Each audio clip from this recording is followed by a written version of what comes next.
Praise the Lord. Jai Masiki. Welcome to Walking on Water Wednesdays. मेरा नाम है अंजलि नाथ।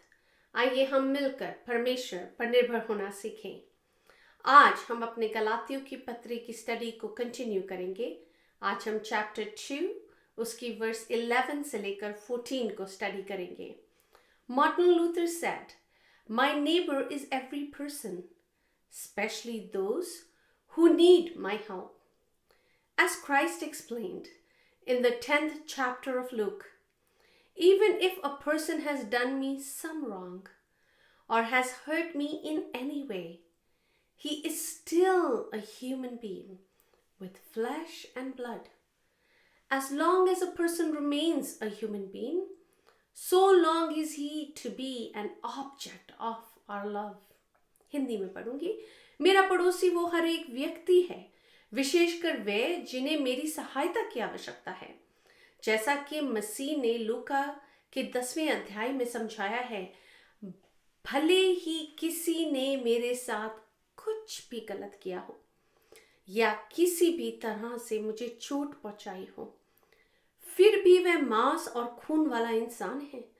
जब तक इंसान इंसान रहता है, तब तक वह हमारे प्यार का पात्र बना रहता है। जैसा हमने अपनी स्टडी को कर रहे थे, उसमें हम देख रहे थे कैसे खतना पार्टी लोग धर्म को इतना कॉम्प्लिकेटेड बना रहे हैं। पर धर्म एक वो चीज है जो मनुष्य सरल धर्म को लेकर इतना मुश्किल बनाने का प्रयास करता है, नियमों को जोड़ने के द्वारा। पर अनुग्रह मुश्किल स्थिति को लेकर सरल बनाने का प्रयास करता है, और वो ही यीशु मसीह ने अपने आप को इतनी आसानी से धर्म को समझाकर अनुग्रह के द्वारा सरल बनाया। पर फरीसी लोग, खतना पार्टी लोग इसको कितना ही कॉम्प्लिकेटेड बनाने की कोशिश कर रहे थे नियमों को जोड़ने के द्वारा। जैसा मूसा को परमेश्वर ने 10 नियम दिए थे, द 10 कमांडमेंट्स, यीशु मसीह से जब पूछा गया, उन्होंने सिर्फ 2 में उन 10 कमांडमेंट्स को समराइज कर दिया। Love your Lord your God with all your heart mind soul, and then love your neighbour as yourself. कि तू अपने परमेश्वर से अपने सारे मन, सारे प्राण और अपनी सारी बुद्धि के साथ प्रेम रख, और तू अपने पड़ोसी से अपने समान प्रेम रख।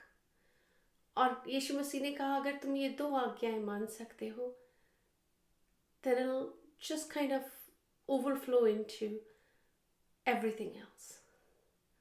So कितना ही सरल यीशु मसीह इस धर्म को जो लोगों ने क्रिएट करा हुआ था, उसको कितना ही आसान बनाने की कोशिश कर रहे थे।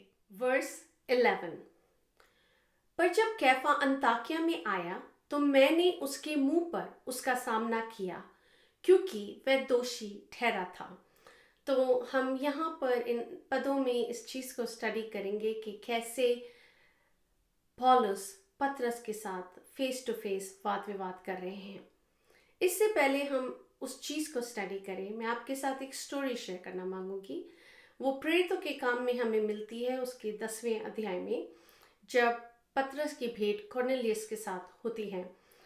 मैं कुछ वर्सेस में मेंशन करके आपको स्टोरी समझाने की कोशिश करूंगी, पर अपने समय में प्लीज़ स्टडी करिए। It's a very easy story to understand.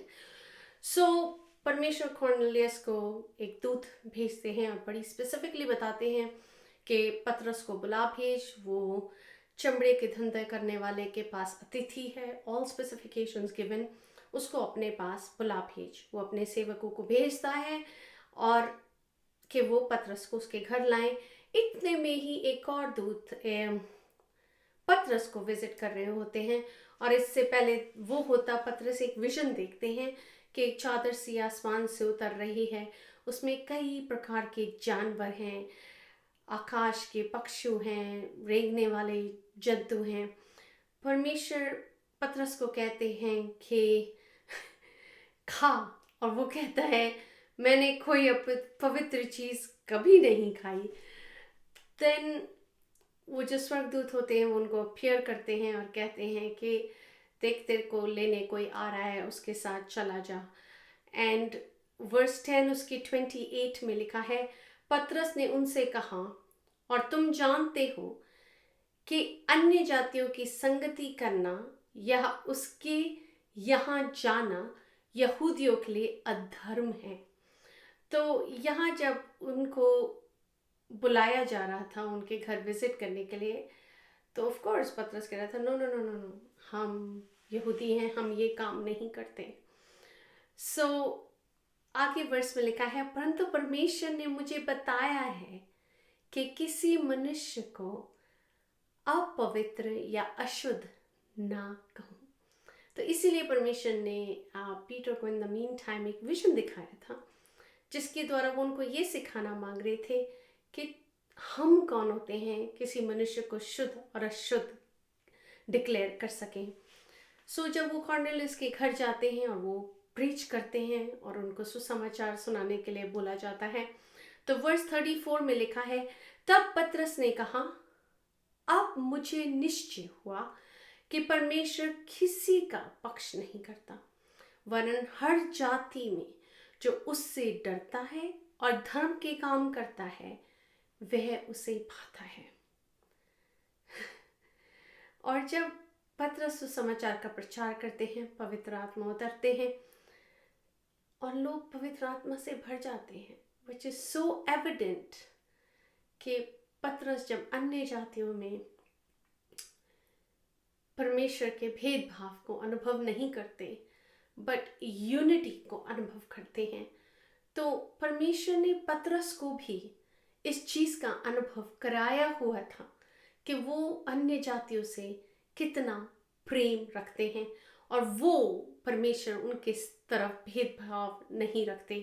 जैसे गलातियों की पत्री उसका 3 बाब उसकी 28वीं आयत में लिखा है, अब ना कोई यहूदी रहा, ना कोई यूनानी रहा, ना कोई दास, ना स्वतंत्र, ना नर ना नारी, क्योंकि तुम सब मसीह यीशु में एक हो। 45 से 47 वर्स में लिखा है, और जितने खतना किए हुए विश्वासी पतरस के साथ आए थे वे सब चकित हुए कि अन्य जातियों पर भी पवित्र आत्मा का दान उंडेला गया है, क्योंकि उन्होंने उन्हें भांति भांति की भाषा बोलते और परमेश्वर की बढ़ाई करते हुए सुना। इस पर पतरस ने कहा, क्या कोई जल को रोक सकता है कि ये बपतिस्मा ना पाए जिन्होंने हमारे समान पवित्र आत्मा पाया है। सो पतरस को भली भांति पता था कि अब यीशु मसीह कोई डिफरेंस नहीं छोड़ रहे हैं यहूदियों में और बाकी जातियों में। हम वापस जाते हैं कि क्यों पतरस और पौलुस वाद विवाद कर रहे हैं। उसके 12वें अध्याय में लिखा है गलातियों 2:12 में, इसलिए कि याकूब की ओर से कुछ लोगों ने आने से पहले यह अन्य जातियों के साथ खाया करता था। सो ये लोग यरूशलेम से आ रहे हैं, प्रोबेबली याकूब के सहयोगी हैं जो विजिट के लिए आ रहे हैं अंताकिया में। परंतु जब वे आए तो खतना किए हुए लोगों के डर के मारे यह पीछे हट गया, दैट इज पतरस। जैसे ये लोग आते हैं पतरस पीछे हट जाते हैं, झिझक जाते हैं और किनारा करने लगा। सो पौलुस को उनका ये बिहेवियर बिल्कुल अच्छा नहीं लग रहा था, क्योंकि जो हम विश्वास करते हैं पौलुस कह रहे थे वही हमारे बिहेवियर में दिखना चाहिए। हमें किसी से डरने की कोई ज़रूरत नहीं है। और आई एम श्योर पीटर इसलिए झिझक रहे थे कि ये लोग जब वापस यरूशलेम जाएंगे तो इस खबर को फैलाएंगे कि कैसे पतरस अन्य जातियों के साथ खा पी रहे हैं और कोई वाद विवाद नहीं कर रहे हैं, कंप्लीट इक्वालिटी क्रिएट कर रहे हैं। एंड पतरस वाजंट श्योर वो कैसे इस चीज़ को प्रोसेस करेंगे, कैसे एक्सेप्ट करेंगे। तो पतरस प्रॉब्ली कोशिश कर रहे हैं कि ये खबर वहाँ तक ना जाए, कोई और कन्फ्यूजन क्रिएट ना हो, कोई और समस्या क्रिएट ना हो। पर उनकी अवॉइडेंस पतरस की पौलुस को बिल्कुल एक्सेप्टेड नहीं थी। वर्स 13 में लिखा है, उसके साथ शेष यहूदियों ने भी कपट किया, यहाँ तक कि बरनबास भी उनके कपट में पड़ गया। It was even deceiving for Barnabas. So we have to understand कि एक नेचुरल बिहेवियर होता है ना किसी चीज़ को अवॉइड करने का, वो नेचुरल बिहेवियर पतरस कर रहे हैं ताकि वही लोग आ गए, लेट्स जस्ट वॉच आउट क्या हम करते हैं। एंड बरनबास भी उन्हीं की ग्रुप में ज्वाइन हो गए and got taken away. But पॉलुस सेज नो, ये गलत है।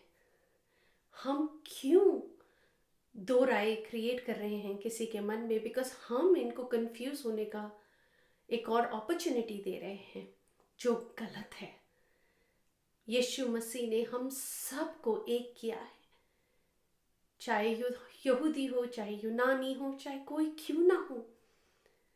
तो हम जो यीशु मसीह के सेवक हैं, हम कैसे इस डुप्लीकेट बिहेवियर को शो कर सकते हैं। वर्स 14, पर जब मैंने देखा कि वह सुसमाचार की सच्चाई पर सीधी चाल नहीं चलते, तो मैंने सबके सामने कैफा से कहा, जब तू यहूदी होकर अन्य जातियों के समान चलता है और यहूदियों के समान नहीं, तो तू अन्य जातियों को यहूदियों के समान चलने को क्यों कहता है।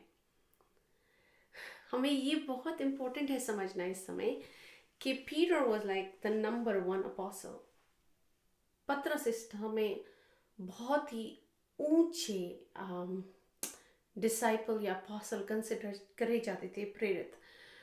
एंड पॉल अभी उभर ही रहे थे, सो उनको उनके सामने फेस टू फेस कन्फ्रंट करना पौलुस के लिए आई एम श्योर आसान नहीं था, और वो भी इन लोगों के सामने, फरीसियों के सामने जो यरूशलेम से आए हुए थे। It wasn't easy, I'm sure. And पर पौलुस किस चीज़ के लिए खड़े हो रहे हैं, ताकि सुसमाचार सही ढंग से प्रचार किया जाए। ऐसा करने से खतना पार्टी को हम शक्ति दे रहे थे या लेजिटिमाइज कर रहे थे। वो जिस चीज़ को, भेदभाव जो वो क्रिएट करने के लिए ऑलरेडी तैयार हैं, हम उनको और पावर दे रहे थे। गो अहेड, हम इसको और आगे आप लोग उभार सकते हैं। यीशु मसीह जब सबको एक कर रहे हैं, जैसे बोलते हैं ना, law is the code of conduct but can take over compassion. जब व्यवस्था रूल्स हैं, पर हमें करुणा को व्यवस्था के आगे भूलना नहीं चाहिए। Human needs transcends human condition. हम कभी कभी डर जाते हैं, द फियर ऑफ क्रिटिसिज्म, कि अगर हम ये करेंगे तो लोग क्या कहेंगे। पर अगर सुसमाचार की सच्चाई उसके द्वारा कॉम्प्रोमाइज होती है तो नहीं, हमें हर रीति से उसके अगेंस्ट खड़ा होना है। और पौलुस इस चीज़ को पीछे जाके भी पतरस के साथ एड्रेस कर सकते थे, पर उन्होंने सबके सामने किया, क्योंकि वो सुसमाचार से ashamed नहीं थे। Remember Paul says, I'm not ashamed of the gospel. So एक इतना रिस्पेक्टेड लीडर जो पतरस है, पौलुस इस चीज़ को सबके सामने विटनेस कराना चाहते थे कि उनको एक बुरा एग्जाम्पल नहीं होना चाहिए। कभी कभी ना छोटे छोटे पाप बहुत बड़े बड़े कॉम्प्रोमाइजेस को लीड कर सकते हैं। और पॉलस इस चीज़ को अवॉइड कराना मांग रहे थे right there and then. And कभी कभी बहुत ज़रूरी होता है कि जो पाप है उसको पब्लिकली कन्फ्रंट करा जाए, एक्सेप्ट करा जाए, अपोलोजाइज करा जाए, माफ़ी मांगी जाए और उन चीज़ों को ख़त्म कर दिया जाए। और जब ऐसे बड़े बड़े चीज़ें, कहते हैं ना, when great issues are at stake we must put truth above personal relationship.